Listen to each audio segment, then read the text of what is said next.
Springfield, Massachusetts, entered the 19th century as a developing community positioned along the Connecticut River in western Massachusetts. Its geography strongly influenced its early economic character, because the river provided transportation routes, access to natural resources, and opportunities for water-powered industry. At the beginning of the 1800s, Springfield remained a community shaped by agriculture, small workshops, river trade, and skilled craftsmanship. Farms surrounding the settlement produced agricultural goods, while merchants and artisans supported local economic activity through regional exchange. The Connecticut River connected Springfield with larger commercial networks throughout New England. Boats carried materials and products between communities, allowing Springfield to participate in a wider regional economy before the expansion of modern transportation systems. A major force in Springfield's development was the United States Armory, which had been established by the federal government in 17. Located on a hill overlooking the Connecticut River, the Armory became one of the most important military manufacturing facilities in the early United States.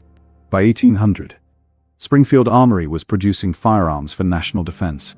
The facility required skilled workers, specialized equipment, and organized manufacturing methods, creating employment opportunities that influenced the surrounding community. The Armory's operations encouraged the growth of related occupations. Blacksmiths, machinists, carpenters, and other craftsmen contributed to an expanding industrial workforce that gradually changed Springfield's economic structure.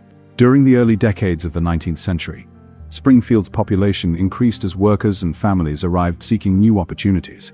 The community developed a more complex social structure involving farmers, merchants, industrial workers, and professionals. Religious institutions, schools, and civic organizations expanded alongside population growth. These institutions reflected the increasing organization of the town as it moved beyond its earlier agricultural foundation. Although farming remained important, manufacturing became a growing part of Springfield's identity. The combination of government investment, skilled labor, and access to transportation created conditions favorable for industrial development. The War of 1812 increased the importance of domestic firearm production. The United States government relied on facilities such as Springfield Armory to provide weapons for national military needs. After the war, Springfield Armory continued improving its manufacturing systems. Officials focused on increasing efficiency, organizing labor, and developing methods that could produce reliable firearms on a larger scale. Roswell Lee served as superintendent of Springfield Armory from 1815 to 1833. During his administration, the facility introduced stronger management practices and improved organization within its production system. These changes helped establish Springfield Armory as a leading example of early American industrial development. The methods used there influenced broader ideas about precision manufacturing and standardized production. Technological innovation became increasingly important during this period. In 1819, inventor Thomas Blanchard developed a copying lathe at Springfield Armory that improved the production of irregular wooden firearm components. Such inventions demonstrated how government facilities could encourage mechanical experimentation. Springfield became associated with engineering skill and manufacturing improvement during the first half of the 19th century. Transportation development also played a major role in Springfield's transformation. Roads, river routes, and later rail connections improved the movement of people, goods, and resources throughout the region. The completion of the Western Railroad in 1841 marked an important change in Springfield's economic position. The railroad connected the community more directly with Boston and other eastern markets. Rail transportation reduced travel difficulties and expanded commercial opportunities. Businesses gained improved access to customers and suppliers, while workers could move more easily between communities. By the 1840s, Springfield was developing into a regional industrial center. Workshops, businesses, and manufacturing facilities expanded, creating a more urban environment within the Connecticut River Valley. Industrial growth changed employment patterns throughout the community. More residents depended on wage labor in factories and workshops rather than relying only on agricultural production. The expansion of manufacturing also created new economic differences among residents. Business owners, skilled mechanics, laborers, and professionals occupied different positions within Springfield's changing social structure. Political discussions in Springfield reflected major national issues of the 19th century. Residents participated in debates concerning economic policy, government authority, slavery, and the future direction of the United States. Western Massachusetts became an important area for anti-slavery activity before the Civil War. Springfield was connected to these wider movements through local political organizations and civic participation. The community's industrial development and political involvement grew together.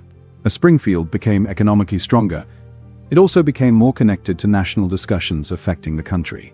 In 1852, Springfield was officially incorporated as a city.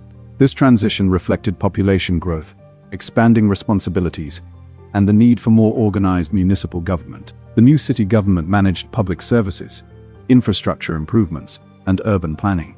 These developments showed how Springfield had changed from a small settlement into an increasingly organized industrial community. During the 1850s, Springfield's economy became more diverse. Manufacturing remained central, but printing, finance, insurance, trade, and other businesses also contributed to local growth. The Springfield Armory continued to dominate the city's industrial importance. Its connection to the federal government provided economic stability and maintained Springfield's role in national manufacturing. As tensions between northern and southern states increased, the armory gained greater strategic importance. The production of firearms became increasingly significant as the United States moved toward civil conflict. The election of Abraham Lincoln in 1860 intensified political divisions across the nation. Communities throughout Massachusetts faced the consequences of growing disagreement between regions. When the Civil War began in 1861, Springfield Armory became a major supplier of weapons for Union forces. Its manufacturing systems supported the federal war effort during the conflict. The war increased industrial activity in Springfield and strengthened the relationship between government demand and local production. Factories, transportation networks, and skilled workers contributed to military manufacturing. By 1865, Springfield had completed a major transformation. The community had developed from a river-based agricultural town into an important industrial and military center. The period from 1800 to 1865 established the foundations of Springfield's later economic importance. Its development reflected broader changes occurring throughout the United States during industrialization. Geography provided Springfield with transportation advantages, while institutions such as the Armory provided the investment and organization needed for industrial expansion. Economic growth, technological innovation, and political involvement combined to reshape the city. These forces created lasting changes in employment, population patterns, and community organization. Springfield's 19th century experience demonstrated how local advantages could influence national development. Its factories, transportation systems, and skilled workforce became important parts of America's industrial transformation. By the end of this period, Springfield had become a community defined by manufacturing capability, civic development, and national significance. The foundations created between 1800 and 1865 would continue shaping its future after the Civil War.